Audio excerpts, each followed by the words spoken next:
본 방송은 성남문화재단 마을미디어 지원사업으로 제작되었습니다.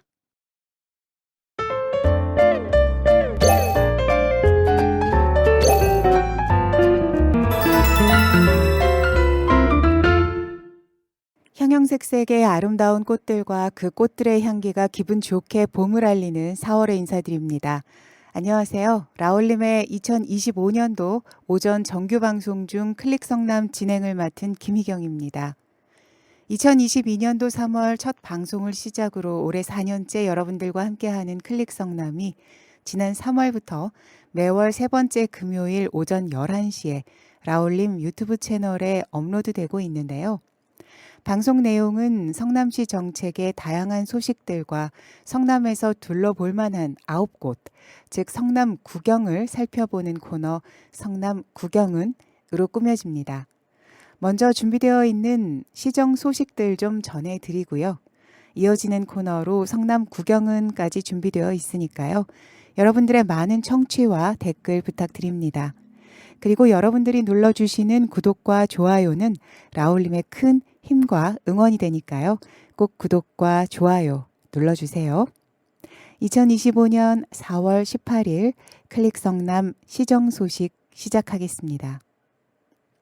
첫 번째 소식은 성남시가 연말 정산에 따른 지방소득세 환급 신청을 접수받고 있다는 소식인데요.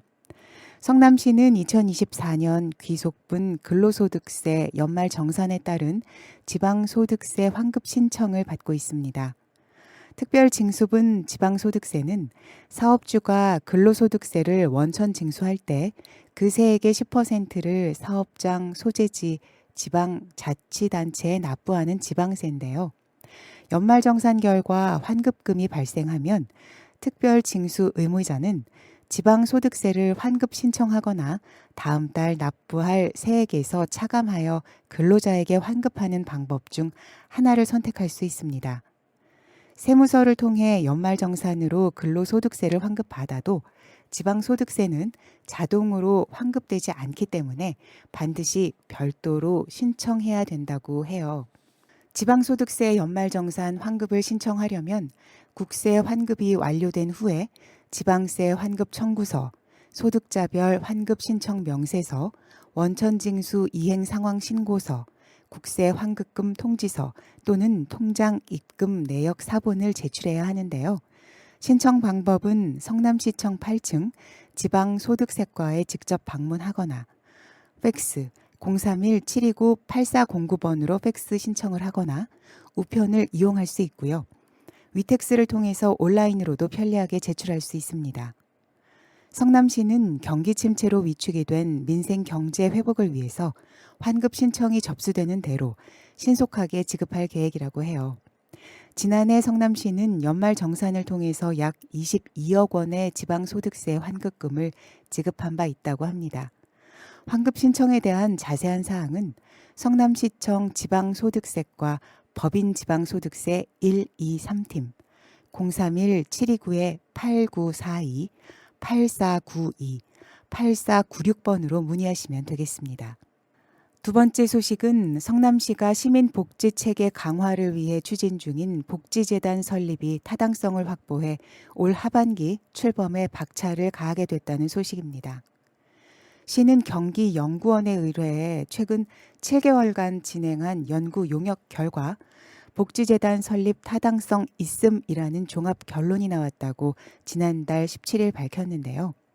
경기연구원은 설립 계획의 적정성, 기대 효과 등 11개의 항목을 타당성 높음, 보통, 낮음 등 3단계로 구분해서 평가를 했습니다. 높은 평가가 나온 항목은 적정 사업 주체 여부, 조직 및 인력 수요, 출자 출연 계획의 적정성, 예산안과 기대 성과의 정합성, 지역 경제 파급 효과, 지방 재정 효과 등 6개 부문이고요. 나머지 공공 수행 여부, 공무원 정원 감축 계획 등 5개 평가 항목은 보통 수준으로 평가가 됐다고 하네요. 지역 경제 파급 효과 항목에서는 생산 유발 효과가 5년간 210억 원, 부가가치 유발 효과는 140억 원, 고용 유발 효과는 200여 명으로 각각 예측이 됐고요. 타당성 검토 과정에서 19세 이상 성남 시민 700여 명을 대상으로 25개 항목을 묻는 모바일 설문조사도 1월 16일에서 2월 12일까지 진행이 됐다고 합니다. 복지재단 설립 필요성에 대해 응답자 700여 명 중 61.3%가 긍정, 30.1%가 보통이라고 답을 했고 부정 응답은 8.6%에 그쳤다고 합니다. 복지재단 설립으로 인한 기대 효과에 관한 질문에는 복지사업 확대와 품질 향상이 40.1%, 복지환경 변화에 대한 신속한 대응이 39.4%, 복지 사각지대 해소가 38.4% 등으로 조사가 되었고요. 시는 후속 행정 절차인 성남시 출자 출연기관 운영심의위원회 심의, 경기도 출자 출연기관 운영심의위원회 심의 등의 절차를 밟아서 성남시 복지재단 출범을 본격화한다는 계획이라고 합니다. 성남시는 복지재단 설립을 위해서는 자본금 30억 원과 초기 비용 6억 원, 운영비 5억 원 등 모두 41억 원이 필요할 것으로 예상하고 있고요. 시 관계자는 복지재단은 민과 관을 잇는 중심 기관으로서 지역 특성에 맞는 사회복지 정책을 수립하고 지역 주민에게 통합형, 맞춤형 복지 서비스를 제공해 성남시의 복지 체계를 더욱 강화하게 될 것이라면서 남은 절차를 차질 없이 추진하고 성남시의회와의 긴밀한 소통과 협력을 통해 재단이 성공적으로 출범할 수 있도록 하겠다고 말했습니다. 현재 복지재단을 운영 중인 전국의 기초자치단체는 41곳이고 이 중 경기도 내에는 김포시, 시흥시, 평택시, 가평군, 화성시, 남양주시 등 6곳의 복지재단이 있다고 합니다. 세 번째 소식은 성남 자원순환가게 시민보상금이 대폭 인상됐다는 소식입니다. 성남시는 플라스틱, 비닐 등 5개 품목에 대한 성남 자원순환가게 시민보상금을 인상했다는데요.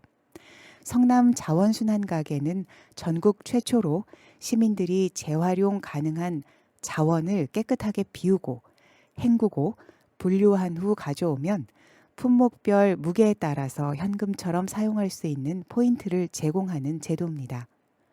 수거된 재활용품은 100% 재활용이 되고요. 이를 통해서 순환 경제사회 활성화에 기여하고 있어요. 이번에 1kg당 지급되는 보상금이 인상된 품목은 무색 페트병 530원으로 30원이 인상되었고 유색 페트병 200원으로 90원이 인상됐으며 우유통, 껌통 등의 하얀 플라스틱 통류는 400원으로 50원이 인상되었고 죽 등의 배달 음식 포장 용기류는 400원으로 50원이 인상됐고 비닐류가 50원으로 40원 인상이 됐습니다. 이렇게 5가지는 인상이 되었고 배출량이 많고 자원순환 시 환경적 이익이 큰 플라스틱과 비닐의 보상금을 인상하기로 한 반면 요거트 용기류 250원, 케첩 마요네즈 통 등의 혼합 플라스틱 110원, 알루미늄 캔 600원, 철캔 100원 등의 나머지 4개 품목의 보상금은 기존과 동일하게 유지하기로 했습니다. 현재 성남 자원순환가게는 총 21개소가 운영 중이고 시민들의 높은 호응에 힘입어서 올해 2개소를 추가로 설치할 예정인데요. 자원순환가게를 이용하려면 성남 자원순환가게 앱을 설치하고 성남시 자원순환 통합 플랫폼에서 각 거점의 운영일과 시간을 확인한 후에 방문하면 되겠습니다. 2019년 6월 첫 운영을 시작한 이후 올해 2월까지 성남 자원순환가게를 통해서 배출된 재활용품은 약 737톤으로 이는 30년생 소나무 7,877그루를 심은 것과 같은 온실가스 감축 효과를 가져왔다고 해요. 현재까지 시민들에게 지급된 보상금은 약 1억 8,500만 원에 달한다고 하네요. 성남시 관계자는 성남시는 자연순환을 선도하는 도시로서 앞으로도 운영 거점을 확대해 나갈 계획이라며 시민들이 성남 자원순환 가게를 적극적으로 이용해 자원순환을 실천하고 폐기물이 소중한 자원으로 다시 활용될 수 있도록 많은 관심과 참여를 부탁드린다고 당부했습니다. 마지막 소식입니다. 성남시는 오는 7월부터 대상포진 예방접종 지원하는 대상을 65세 이상 성남 시민 전체로 확대합니다. 지난 3월 19일 열린 성남시의회 제301회 임시회 제2차 본회의에서 대상포진 예방접종 지원 조례 전부 개정안 조례안 및 추경 예산안이 의결됨에 따라서 65세 이상 성남 시민은 생애 첫 대상포진 예방접종 시 접종 비원 지원을 받을 수 있는 법적 근거가 마련이 됐습니다. 이번 개정안은 기존 무료 접종 대상이었던 60세 이상 기초생활수급자와 차상위 계층에서 65세 이상 성남 시민 전체로 지원 범위를 확대하는 내용을 담고 있는데요. 신상진 성남시장은 대상포진 예방접종 지원 대상을 확대함으로써 대상포진 발병률을 낮추고 합병증을 예방해 시민들의 경제적 부담을 줄이고 건강한 노후를 지원하는 데 도움이 되기를 바란다고 밝혔습니다. 대상포진은 과거 수두를 앓았거나 면역력이 저하될 때 발병 가능성이 높은 바이러스성 질환으로 65세 이상에서는 젊은 연령층보다 발생률이 8배에서 10배가 높아진다고 해요. 또한 심한 통증을 동반할 수 있으며 급성기에는 뇌수막염, 척수염, 망막염 등과 같은 심각한 합병증이 발생할 가능성이 있어서 예방이 중요한 질환 중의 하나라고 합니다. 성남시는 이번 조례 개정과 추경 예산안 의결을 통해 총 74억 원의 사업비를 확보했고요. 올해 7월부터 65세 이상 모든 성남 시민에게 본인 부담금 19,610원을 제외한 대상포진 생백신 접종비를 지원할 계획이라고 해요. 현재 병의원의 백신 접종비가 12만 원에서 15만 원인 수준인 만큼 경제적인 부담으로 예방접종을 망설였던 65세 이상의 시민들의 적극적인 접종 참여가 기대되고 있습니다. 이상 시정 소식이었습니다.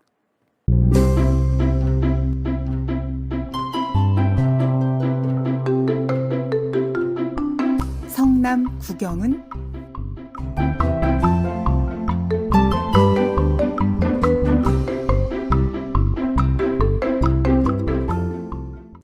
성남 구경 그 두 번째 시간, 오늘은 모란 민속 5일장을 소개해 드리려고 합니다. 모란 민속 5일장은 경기도 성남시 수정구에 위치한 모란역에서 열리는 전통적인 5일장입니다. 이 시장은 매달 끝자리 4일과 9일에 열리고요. 다양한 상점과 노점들이 모여서 활기찬 분위기를 자아내는데요.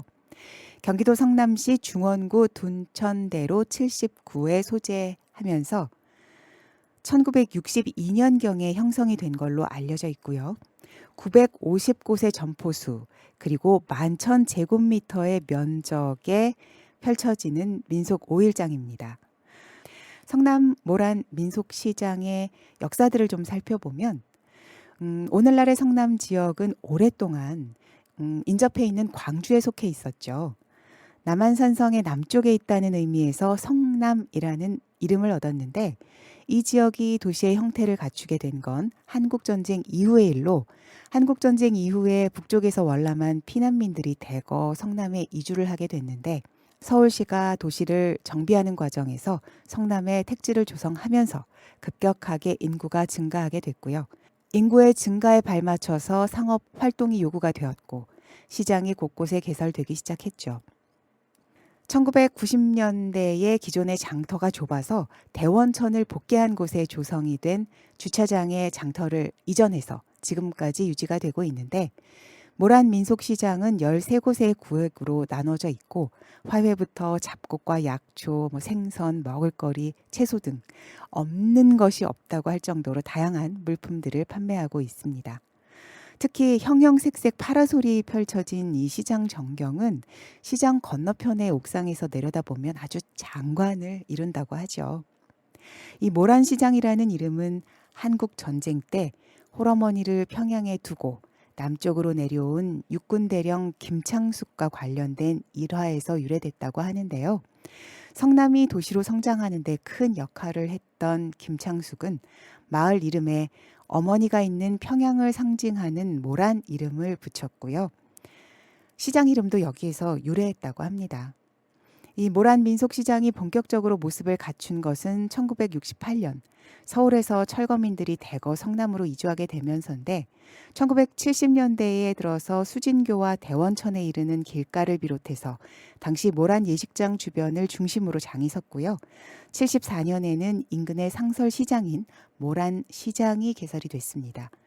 오늘날에도 이 모란 민속시장은 과거처럼 13개 구획으로 나누어져 있고 또 이것을 달리 4구획으로 크게 나누기도 하는데 허가된 장터, 장터의 통행로, 주변 골목, 성남동의 공터가 그것으로 일컬어지고 있습니다. 허가된 장터의 입구에는 화훼부가 차지하고 있고 그 다음으로는 쌀과 보리, 콩 등을 판매하는 잡곡부, 그 다음이 인삼과 여러 약재 등을 판매하는 약초부가 위치하고 있고요. 이 약초부는 대체로 산지로 가서 구입하거나 지방의 시장들을 돌면서 구입한 것들이 판매되고 있습니다. 그리고 약초부 다음에는 의류부, 신발부, 잡화부, 생선부 등이 자리를 잡고 있는데 1990년대까지만 해도 의류, 신발, 잡화 판매가 많아서 아주 비중이 높았어요. 하지만 오늘날에는 소비 패턴이 많이 변화하면서 그 비중이 크게 줄었다고 합니다. 그리고 음식부에는 꽈배기, 호떡, 호박죽, 칼국수 다양한 먹거리들을 판매하고 있는데 모란 민속시장은 먹을거리가 많은 시장으로도 아주 유명세를 떨치고 있죠. 그리고 고추부에는 고추 도매가 이루어지고 있는데요. 수도권의 고추 시세는 모란 민속시장이 결정한다라고 할 정도로 규모가 크다고 하네요. 또 모란 민속시장에는 장날에 공연을 하는 상설 공연장이 있어서 우리 전통 문화를 담은 공연들도 많이 열리는데요. 가까운 곳에 상설시장인 모란시장이 위치하고 있어서 이 모란시장이 평소에는 이용하는 사람들이 그렇게까지 많지는 않지만 이 모란민속 5일장의 장날에 더불어서 활기를 띈다고 합니다. 2018년 새롭게 단장된 현재의 장터에는 상하수도시설, 전기, 화장실, 공연장, 조명탑 등의 기반 시설이 더 갖춰져서 방문객의 편의도 높였다고 합니다. 봄날 모란 5일장의 생생한 풍경과 장터 특유의 활기를 잘 즐기신 분이 계셔서 그 목소리를 담아봤습니다. 오늘 그 목소리를 전하면서 클릭성남 4월의 소식을 마치겠습니다. 지금까지 진행 라울림의 김희경이었습니다. 감사합니다. 네, 성남 모란시장에 다녀왔는데요. 생각보다 볼거리도 많고 또 먹거리들이 엄청 많더라고요. 요즘 젊은 사람들도 호불호 없이 좋아할 만한 그런 음식들이나 관심 가질 만한 것들도 충분히 많아 보였고 남녀노소 너나 할 것 없이 잘 먹고 보고 놀 수 있는 그런 성남의 좋은 장소가 아닌가 생각이 들었습니다. 요즘 또 날씨가 되게 좋은데 가족들이나 친구나 혹은 연인이나 누구랑이라도 충분히 가서 좋은 추억 남길 수 있는 그런 곳이 아닐까 그런 생각이 들었습니다. 그래서 아직 못 가보신 분들이 있으면 한 번쯤 가보시라고 추천해드리고 싶어요.